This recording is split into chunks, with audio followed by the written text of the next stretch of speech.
2 minutes to the gentleman from North Carolina, a huge fighter for freedom and a fighter against federal price controls, Mr. Budd. The gentleman is recognized for 2 minutes. I thank the chairman. Mr. Chairman, I draw a distinction between political costs and real costs. In no city in the country are the political costs treated as more real than Washington. But the truth is that for the other 99% of the country, the real costs are what count. The real costs of the Durbin Amendment have been amply documented. Community banks have seen interchange revenue fall 20%. The low-income consumer has seen his checking fees double. The small-ticket merchant has seen his interchange cost increase. For those of us who campaigned on a platform of free markets and limited government, which is most of our party, I suggest that a principle that is followed only when it costs nothing is not much of a principle at all.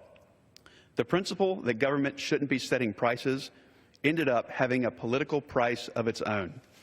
And for some, that was the only reality of this debate. I only wish that I could say the same for the 1 million people the Durbin Amendment has driven out of the banking system.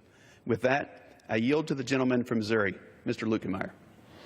I thank the gentleman from North Carolina and associate myself with his remarks. The Durbin Amendment has not helped consumers and, in fact, has hurt them. It's hurt small banks and credit unions. The only entities that have benefited from are the retailers, who, despite their promises to Congress, have not lowered cost, and some studies even show that they have increased cost. Congress should not be in the business of price fixing.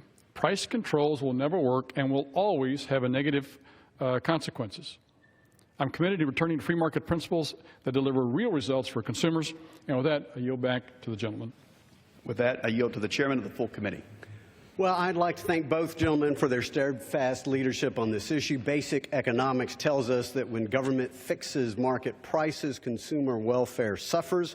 So it's not a surprise that researchers have found that the Durbin Amendment resulted in a net loss of perhaps $25 billion for consumers. But in a larger sense, what we have is a legal dispute between two parties. This is an issue that belongs in the courts, not Congress, which is why we sought to repeal the Durbin